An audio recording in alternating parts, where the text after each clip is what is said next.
Good afternoon, everyone. Welcome to Structural Analysis 1. It's week 11. So, from last couple of weeks, we are studying the deflection of trusses, beams, and frame structures using virtual work method. So, continuing our discussion from the last weeks, today again we will be discussing some concepts related to work energy methods, in which one of the most important concept that I will be going to teach you today is the strain energy, and with the help of conservation of energy, how the virtual internal work that is being done on a structure gets stored in the form of strain energy of structure. Then on the basis of this concept only, we will be seeing how we can compute the deflection in trusses, beams, and as well as frame structures using Castiglione's second theorem. So if you people remember that last week we stopped at deflection of beams, and we developed the formulation for them as well, for the deflection of beams, and solved some numerical problems on deflection of trusses and beams as well. But last week we left it, I think we were left with only that deflection of frames using virtual work method. So in today's class, we will first solve one numerical regarding that, and then we will move on to strain energy and Castiglione second theorem. Uh, so deflection of frames by virtual work method. In frames, we already know that there can be two types of deformations. These deformations will be mainly caused by, so deformations in frames can be because of bending effect, or it can be because of axial effect. Okay, and since we developed the formulation for both these things, so bending effect we saw in beams, okay, and this axial effect we saw in trusses. So in beams and trusses, we saw both bending effect as well as axial effect. Since both these effects are coming in combination in a frame structure, then we can use this both formulations together in the analysis of a frame structure. So if we see that in beams, what was the virtual internal work done? So in beams, virtual work, so it's virtual work that, and that to internal due to bending. So we saw that, if you remember it from last class, it was actually uh, integral of mv moment in virtual system divided by m in the real system divided by flexural rigidity of our beam over the span of the beam dx. So this was for beams, okay. And what we saw, the virtual internal work due to axial effect in case of trusses. WV stands for virtual, internal, and A stands for axial effect. And we saw that it was the summation of, because in trusses there will be n number of members. It was virtual force FV multiplied by FL by AE. Actually, FL by AE was a internal deflection in any truss member J. So since in our frames there will be, so I will write here, in frames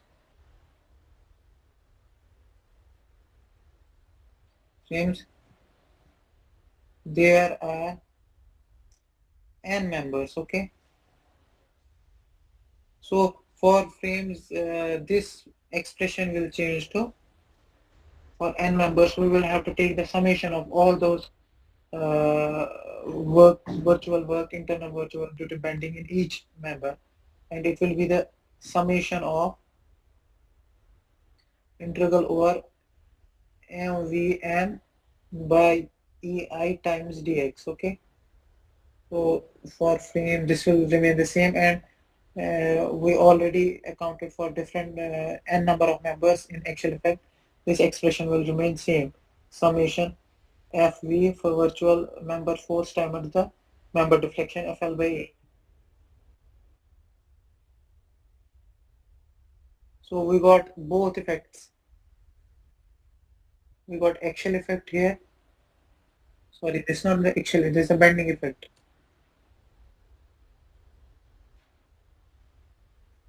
Bending effect, and we got axial effect here.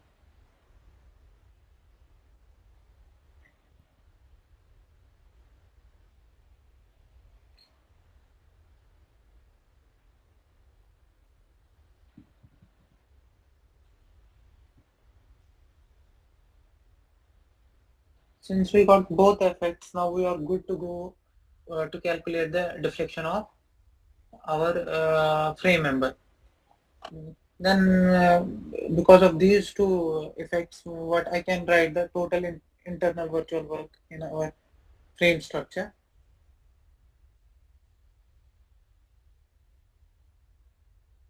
Total internal virtual work. Okay,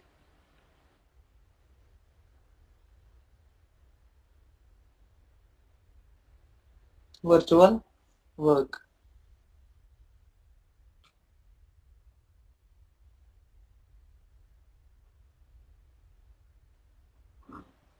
It will be the summation of these two things. W V stands for virtual, I is internal. It will be summation FV FL by E FL by AE plus summation integral virtual moment times real moment M divided by EI times dx. This is the internal virtual work. Okay.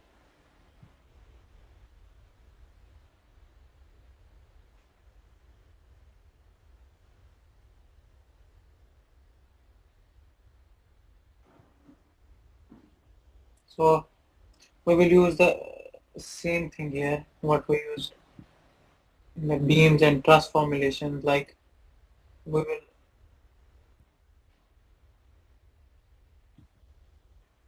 will draw the virtual system for this frame structure, and then we will remove all the external loads and apply fictitious 1 kilonewton load. Okay.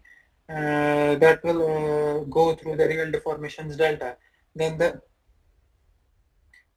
virtual external work will be virtual external work.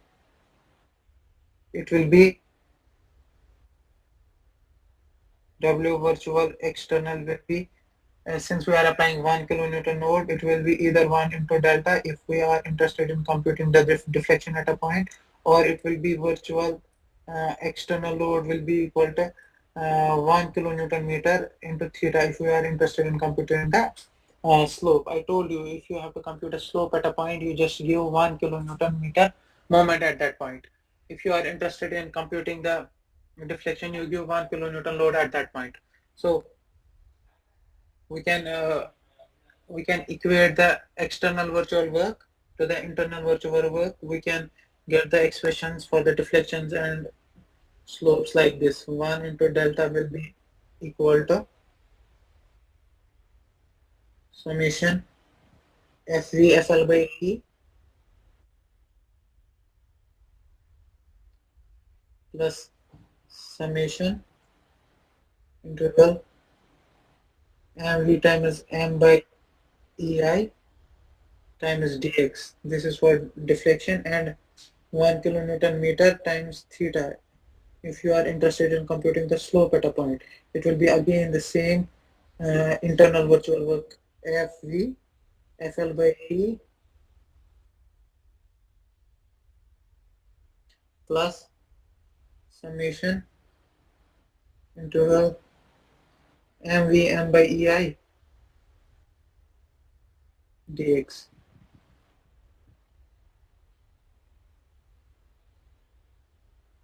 So this is for my deflection thing. This is for slope thing. I will write here this is for deflection.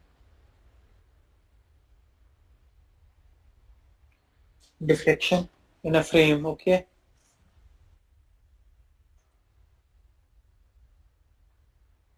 And this is slope.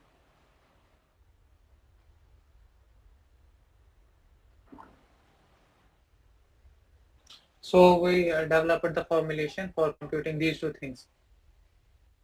So in most of the cases, as I already told you in conjugate beam method or other methods, I told you that axial deformations are usually neglected most of the times.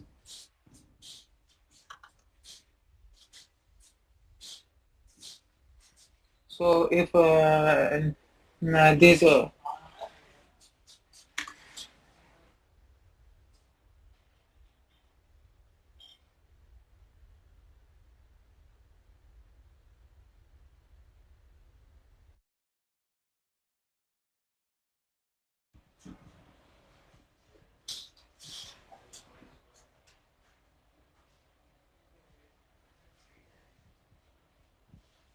so usually axial deformations are very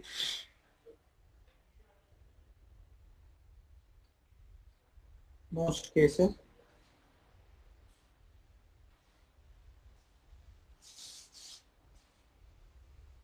axial deformations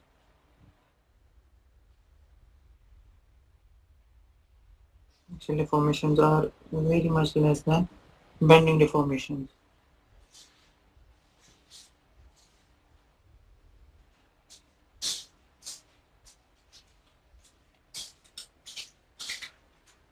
Bending deformation. So in that case, we have to neglect these axial terms in this deflection and slow formulation. So we can write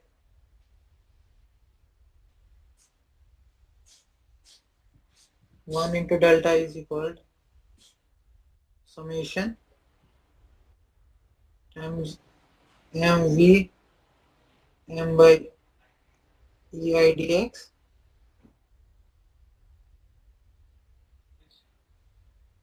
ei dx and 1 into theta will be equal to summation mv m by ei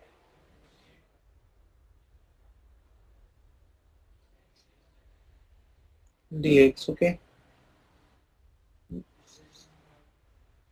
these are the cases when we neglect the axial deformations.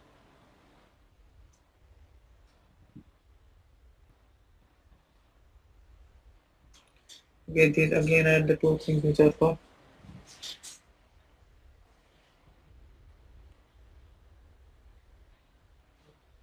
slope and deflection. Now, since we developed the formulation for slope and deflection, now we will see how we can implement this formulation in a numerical problem. So in this problem, I have shown a frame here, frame structure, and we are required to find the deflection of joint C. So this joint is of interest to us.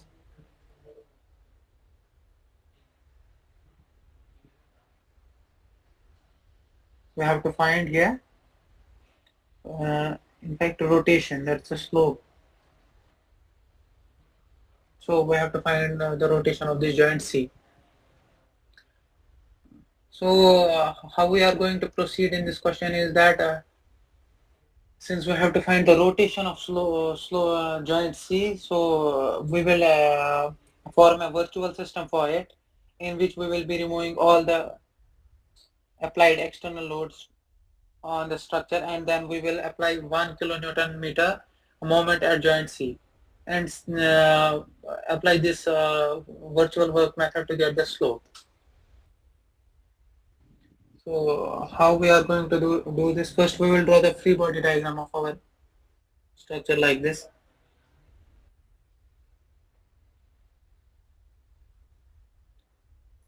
free body diagram will be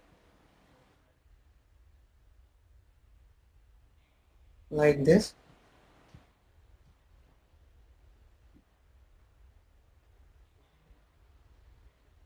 This is the free body diagram for frame, wherein the reactions will be like this. First reaction, this will come like here. This is D, so this is in dy direction, and this is A. It's a hinge support here. So we will be getting vertical reaction, and we will be getting horizontal reaction because horizontal loads are present in our original structure AX. Okay, and 40 kilonewton is acting at point B. It's already there, and this is 40 kilonewton, and let's keep the units as this only, uh, kilopound, what actually are given in the problem.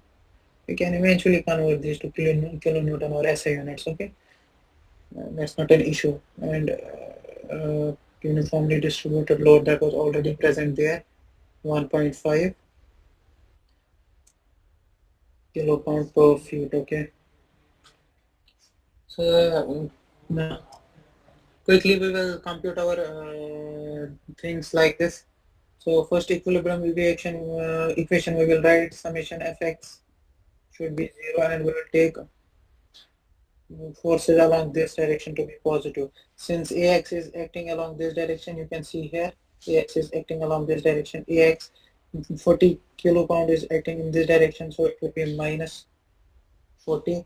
It is equal to 0. So our AX directly comes out to be 40 kilopound. Okay, so one reaction done.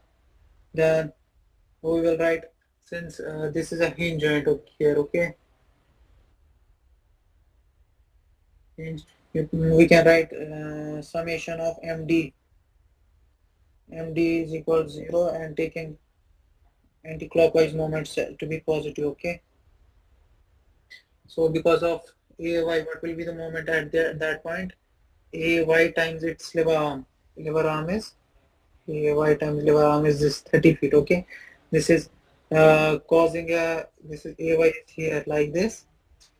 AY is causing clockwise moment, minus AY times 30. Okay, then moving forward, this AX is again causing a clockwise moment there. Okay, this is causing clockwise moment there. Okay, so it will be minus AX, and its lever arm is this. Okay, you keep this in mind, this lever arm. This is 12 plus 12 is equal to 24. Okay, 24. Then what else is there? We have 40 kilonewton, and 40 kilonewton, if you see, it is like this up to this point. It has a lever arm of 12. Okay, 12 feet. Okay, and if you see, it is causing a this, sorry, it is causing,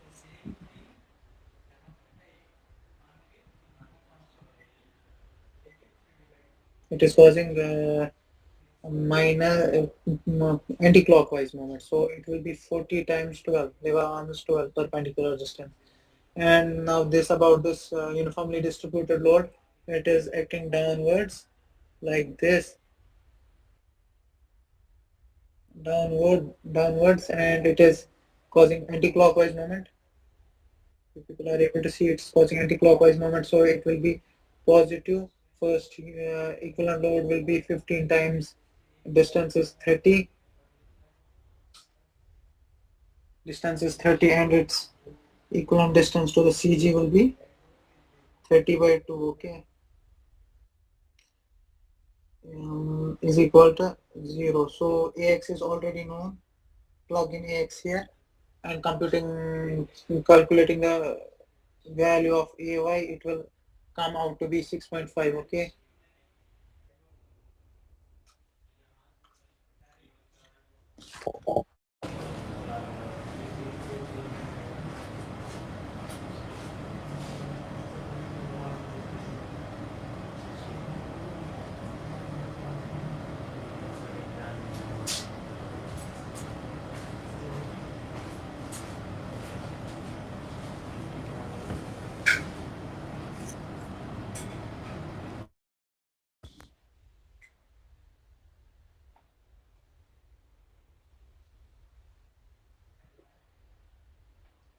So AY will come out to be 6.5. Okay, this is clear. Then we will use another equilibrium equation, that is summation Fy to be 0, taking this in the positive direction. We will have both AY plus DY to be equal to, okay, AY plus DY, okay, AY upwards, DY upwards, okay, here, AY upwards, DY upwards is equal to 1.5, 1.5 times 30 because it is acting downwards. Plugging the value of AY, we will get the value of DY to be 38.5 kilopound, okay. So we just computed all the reactions. This is 6.5 upwards, this is dy to be 38.5 upwards, okay. So all the reaction forces are computed. Then we will go to our this. One more thing we will do, one thing to our real system is that we will distribute into in two segments. Since it was a beam, so we will distribute it like it was a beam. Beam is like this and this column is like this, okay. We have to compute now. We'll distribute it like this. I will tell you why I did like this later on. First, this will be again that 1.5 kilopound per feet, and again then we have to this is A.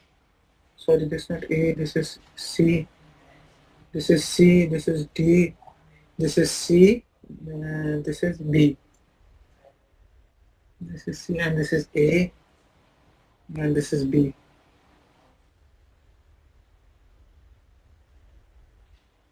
We will write all the things that are acting on our separate free bodies.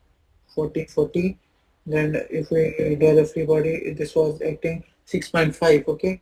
6.5 was acting here like this, so 6.5 will be acting like this downwards here, okay.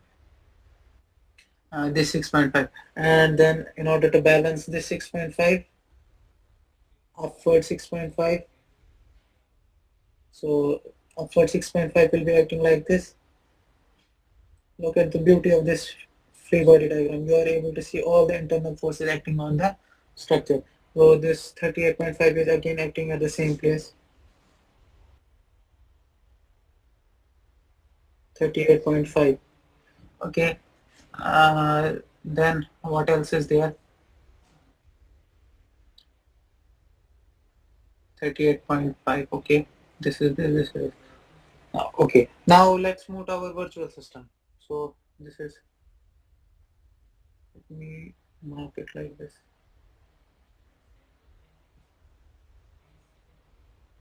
Real system. Okay.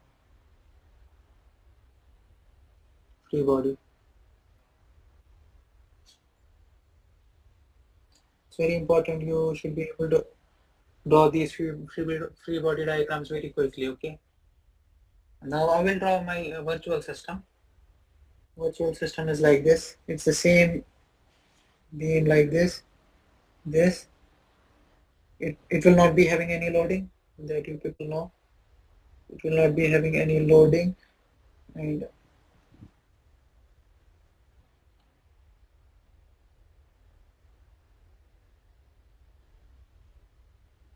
it will not be having any loading, and where our joint of interest is C.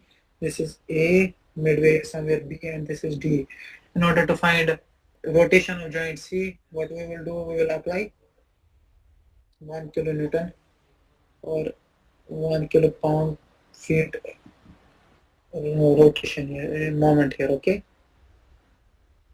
This is 1 kilo feet, okay, here. And this is virtual system, our virtual system. This is B, somewhere B here.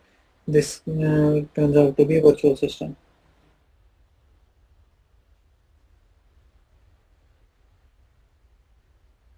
So for this virtual system, I will be again computing different things, that is reaction forces and all. So quickly I will compute the reaction forces. I will not again show how to do that. That's an easy part. So this reaction will come out to be dy in virtual system will come out to be 1 by 30, and this ay will come out to be, and it will be in downward direction because we are applying rotation. In this moment ay come out to be 1 by 30. Okay, these two are balancing like this. So for virtual system I will also draw a free body diagram like this. Virtual system,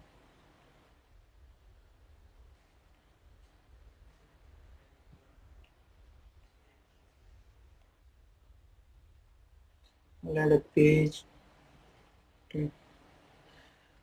So for virtual system I will draw a free body diagram like this. This is beam. This will be the column. Please make note that we are not having any loading, okay, for in virtual system.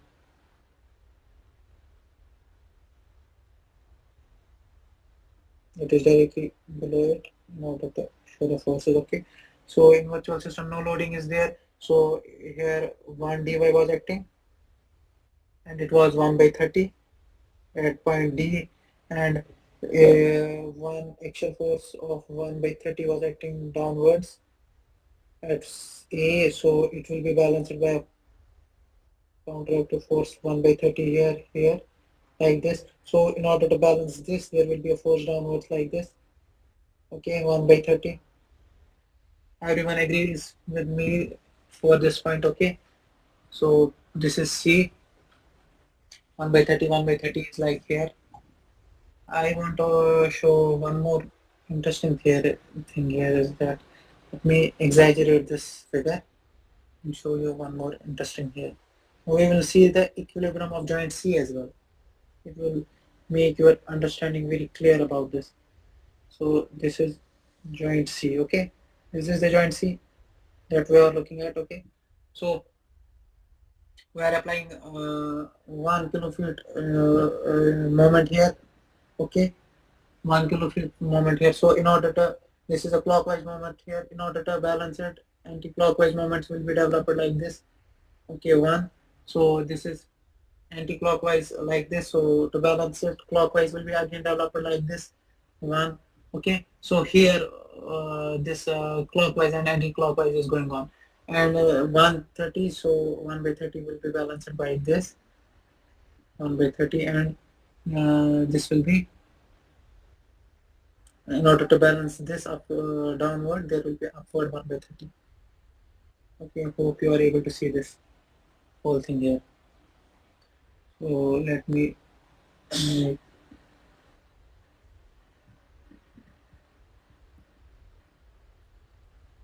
this is equilibrium of joint C, okay.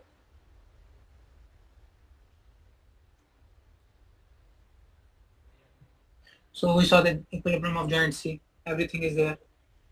Now what we are going to do is we are going to calculate the bending moment in each part because it is necessary for the computation of the deflection, okay. So bending moment will be the same. In the last class we made a table like this.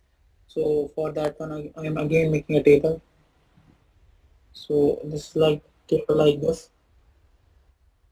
So first will be the segment. What segment we are choosing? Okay,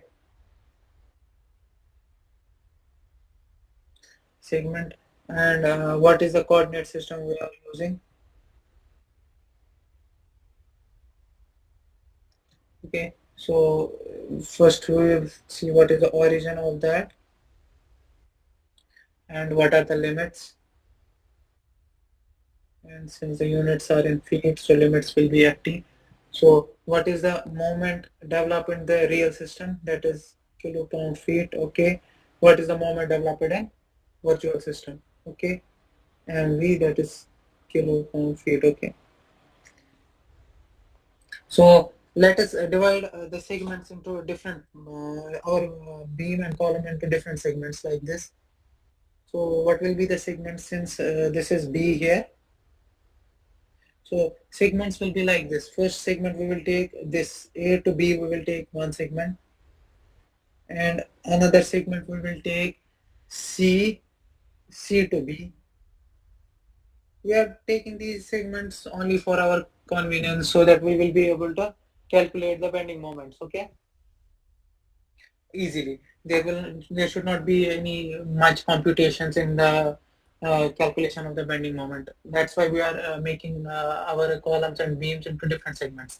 And you people should ask one question: how is the selection of this segments you are doing? So the selection is just based around the application of the loads and also the configuration or the geometry of our structure. So how I was able to choose A, B, and CB. So because I took A, B, and CB as two different segments, because 40 kilonewton load was acting at this point in the real system. Sorry, this is a virtual system. That's why 40 kilonewton load was acting in the real system here. Okay. That's why I took A to B, then I took C to B. Okay. Now, it will be easy for us to compute the bending moment. And for A to B, I will take the origin as A. I will compute the quantities from this side, okay, from this side. So origin will be A, and what will be it is, I mean to say that limit will be A. If I take x equal to 0 here, then B point was something here, x equal to 12, okay. So our limits will be 0 to 12, okay. Is it clear to you? And for this C, I took the C point here. This was again at x equal to 0, and then this equals x equals 12. So 0 to 12. So it's not any hard and fast rule for the selection of the origin. For example, if you are doing the same problem and you took B as origin in place of C, then the only computation will be a little bit lengthy, but the final answer will be the same. Final calculations are independent of the selection of origin. To make this point clear. So this is the thing in a virtual system for column, and the same is in here. A x equals 0, we took this as one segment AB, and CB as another segment, equals 0 to x equals 12, okay? So that's why I wrote segment A, B, C, B. Then this segment whole, we will take this whole as DC segment, okay? We will take DC segment wherein we will choose our coordinate system from here. X equals 0, okay? So DC, it is center origin is D. So here again in virtual system, it will be x equals 0 to, what are the limits? What is the span of the beam? It is, I think, 30, okay? X equals 0 at D and x equals 30 at C. It's clear to you guys? So I will write here is FBD of virtual system.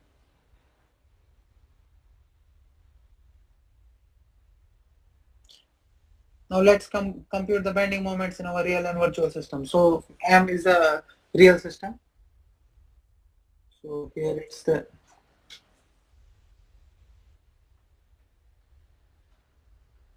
real system, and this is virtual system.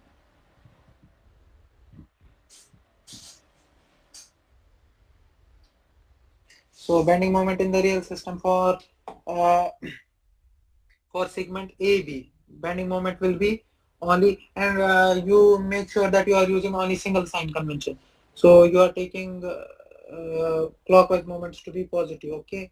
So it will be 40 times what will be the distance from here, okay? X, 40x. So bending moment will be here 40 times x 0 to 12, and for this segment we are taking x from this origin C, x equals, this is x. So what will be the bending moment? We have to see, we have to first, we didn't complete the equilibrium of this joint. So this is 38.5 will be causing some moment at this point. This will be total if we do summation of moment MC equal, it will be first 38.5 times what is the lever arm 30. Up to this point you have to see the summation of moment, and it is anti-clockwise, and this again is, this is downwards, so it will be minus 1.5. It is causing clockwise movement there, times 30 times 30 by 2. Okay, if you calculate this quantity, this comes out to be 480. Okay, so total this force that will be caused at that point is, total moment that will be caused will be 480. Okay, it will be acting like this, 480 here.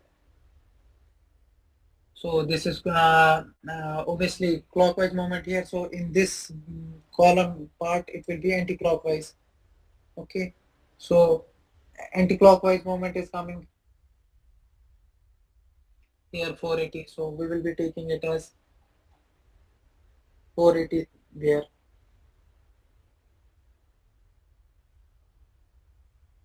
So it will come like this. You have to write it in here. Okay, 480. So this is clear to you.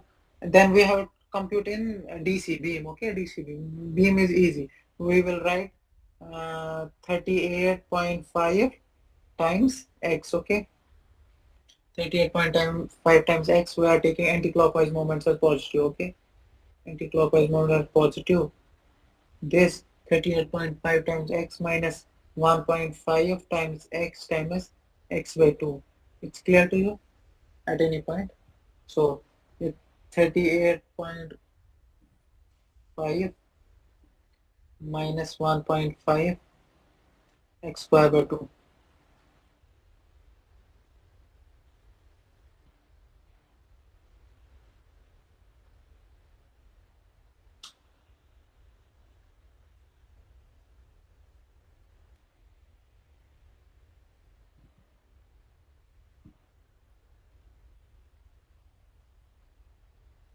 So actually we were taking here in MC, there is a confusion a little bit.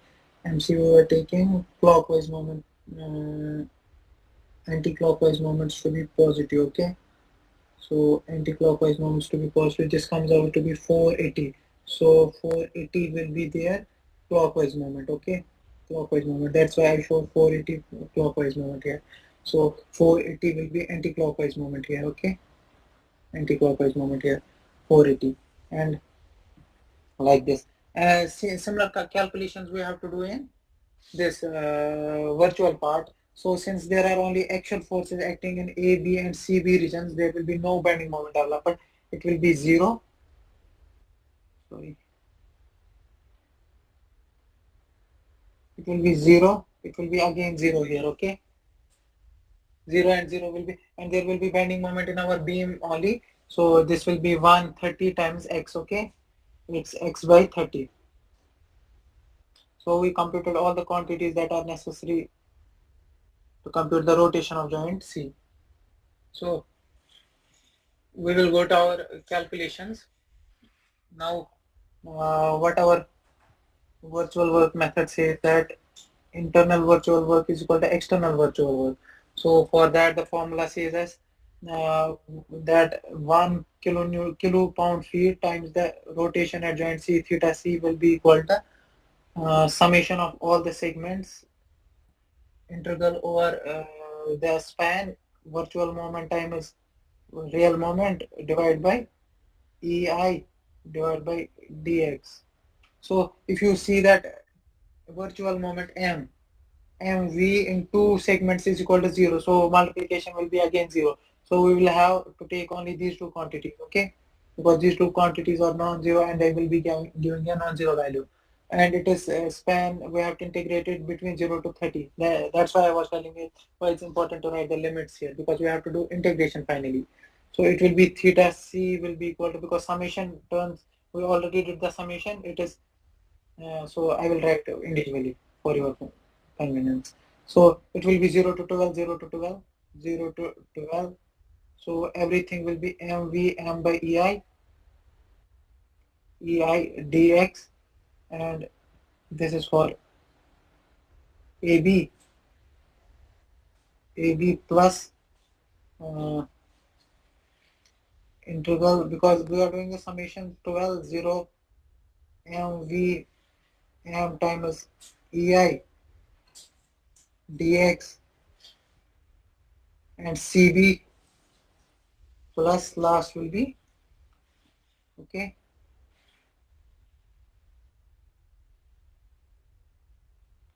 last will be dc, okay, last one will be dc. I already told you these terms are coming out to be 0. This term coming out to be 0 because mv is 0. There is the product. Then our theta c will come out to be only, this is not 0 to 12, sorry, okay. This is 0 to 30, okay. 0 to 30. So this will come out to be 0 to 30. What is mv? Mv is x by 30. And what is real moment? Real moment is 38.5 times x minus 1.5 x square by 2. Please look carefully into the table. These are the values there. Divide by ei dx. If you will calculate this interval in the calculator, this comes out to be 6,487.5. The units of this interval is kilopound square feet cube divided by ei, okay. This is theta c times 1 kilopound feet, okay. If you plug in the value of ei, our theta c will come out to be, because ei value is given here. Ei is already given. So ei I assume to be constant first. That's why we were able to plug it outside the interval. E to be equal to 29,000 kilopound per square inch. Okay, and amount of inertia I is equal to 2500 inch square. Okay, these are the units we are going to use in this numerical.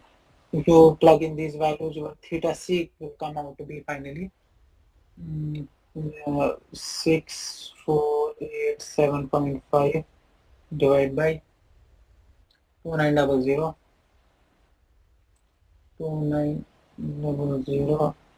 So this is phi, this one times this feet 1, and this will remain feet square. Feet to inch will be 12 inches. It will be inch square, converting the units, times 2500. This will be a unitless quantity, or it will be in radians, 0.0129 radians, okay. So since our value is coming to be positive, so our assumed direction of the rotation will be, so the direction of the rotation will be in the direction we applied at the moment. So it will be in clockwise direction, 0.0129 in clockwise. So we show the clockwise rotation like this. Okay, this is the final. So our joint C will rotate like this here. It will have a total rotation like this. Okay, sorry, total rotation like this.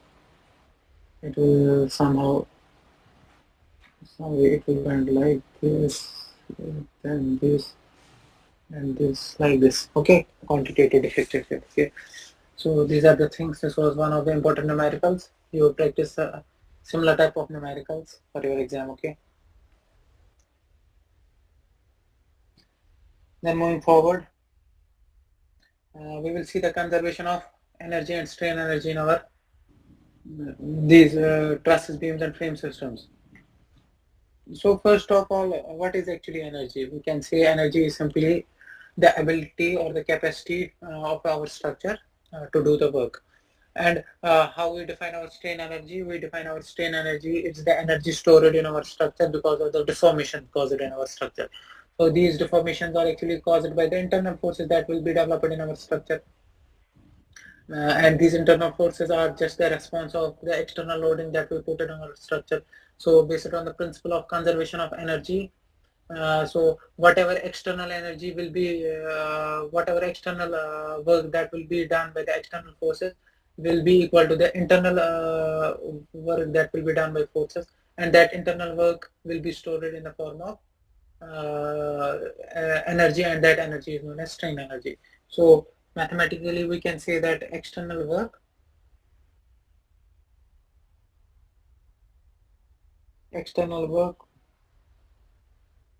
is equal to internal work. Okay,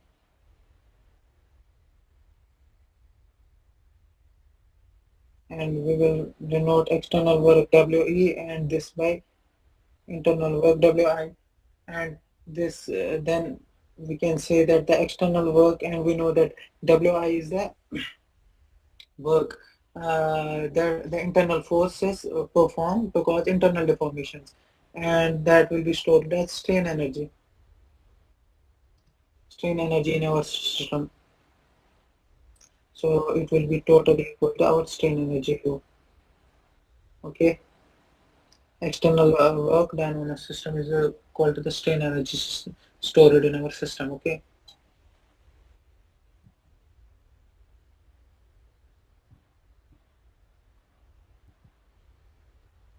external work done by applied forces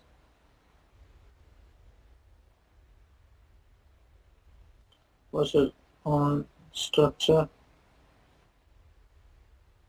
is stored as strain energy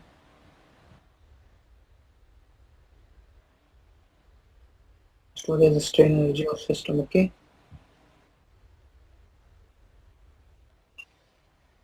so what is the strain energy of trusses and what is the strain energy of beam that we are going to see? So in order to compute the strain energy of truss, let's suppose this four-member truss is subjected to a load P.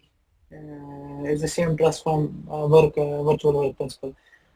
Subject to a load P, which acts gradually. Okay, so gradual load. So what I mean by gradual load is that uh, when this load P causes a deflection delta, the relationship between P and delta throughout will be linear. So it will not cause any nonlinear deformation in our structure. Okay. So in the first initial lecture of this module, this virtual work method, we saw that when the load varies linearly like this,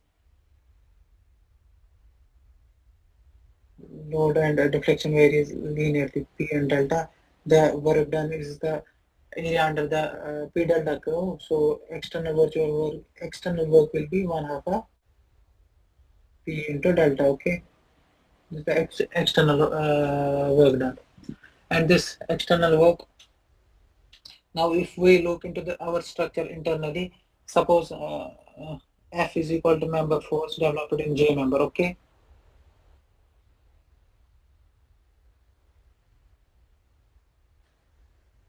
in J member. Okay,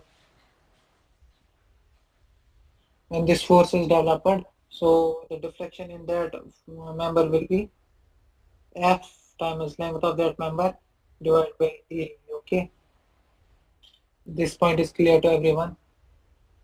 So using this definition that work done, the work done is stored as the strain energy in our system. So we can write the strain energy is equal to work done. It will be equal to one half of the force on that member times the deflection that will be caused, F1 half of F delta. If we come put the value of delta in this will be F square L by 2A. Okay, put the value of delta here. Okay, F square L by 2A. So this is the strain energy stored in this member J. Okay, so strain energy U is equal to F square L by 2A. So if you want to compute the strain energy of the whole truss system, you will write simply U is equal to the summation of F square L by 2AE. Okay, this will give the strain energy of whole system. Okay, this is clear.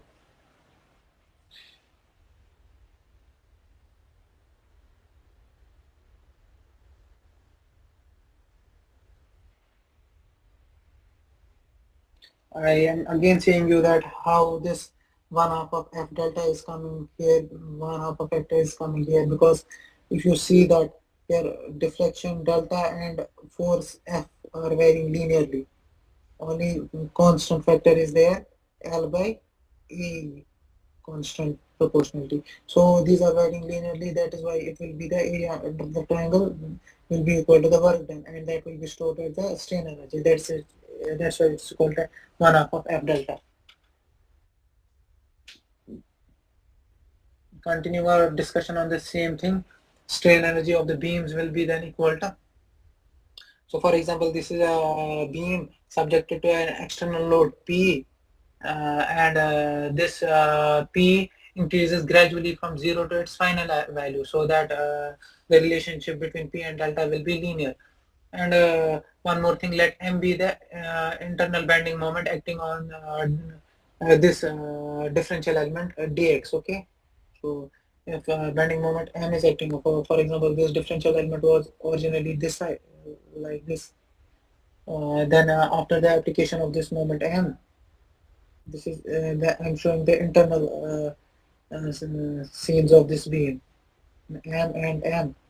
This is causing a total rotation of this differential element to be like this. Okay, this is causing this differential element to rotate like this.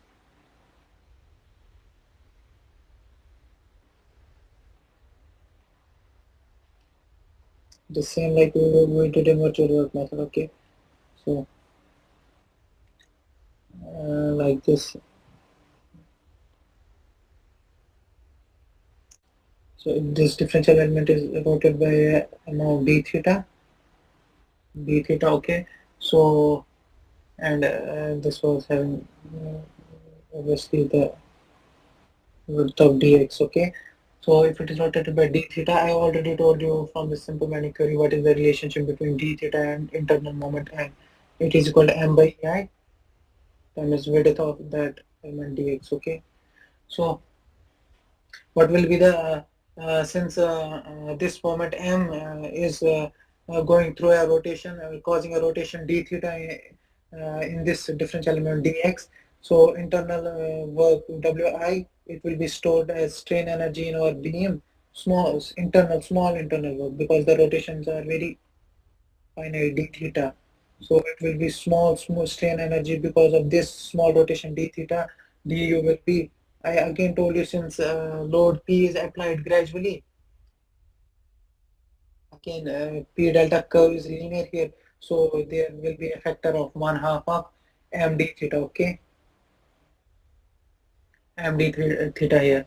I already told you plugging the value of d theta here. Okay, d theta, so du our will become m square 2ei dx. Okay, so if we have to calculate the strain energy of the entire beam, we will have to simply integrate this du over the entire span 0 to L m square by 2 e. Sorry, this is not visible here. We will have to integrate it over the entire span, so that our u will come out to be 0 to L m square by 2 ei dx. Hope this is clear to you. These are very simple expressions, very similar to that we found in that virtual work method.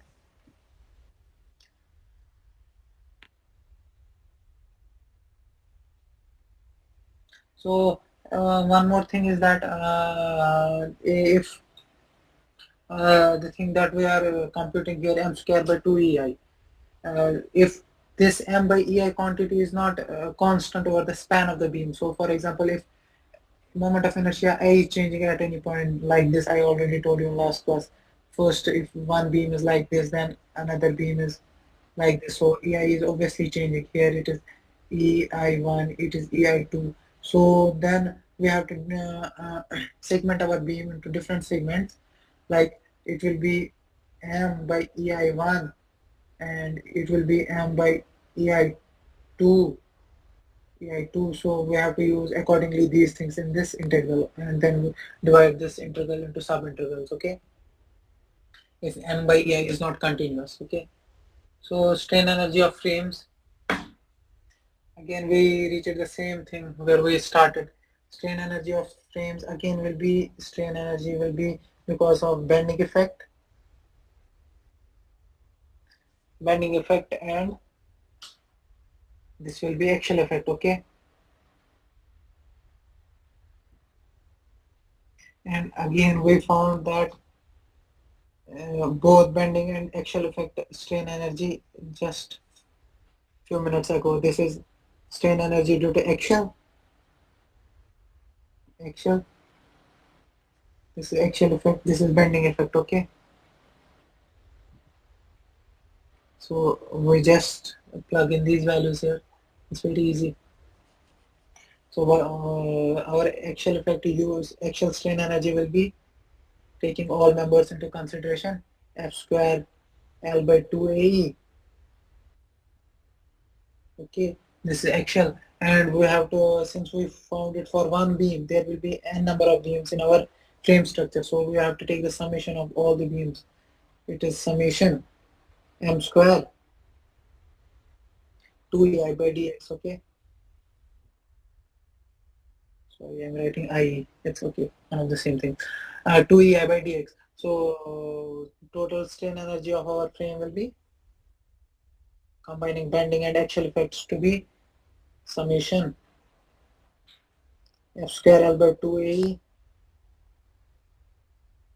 and due to bending will be summation integral of M square by 2EI times dx. Okay, and this is like this. Again using the same thing, if axial effects axial effects are much less than bending effect,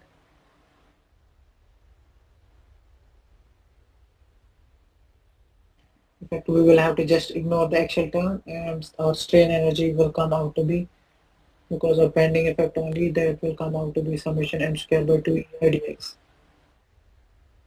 Okay, hope these things are very clear to you. So this is strain energy of frame.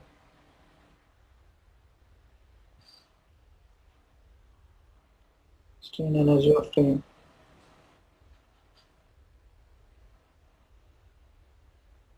Okay, only bending effect. So no need to write here, we know that.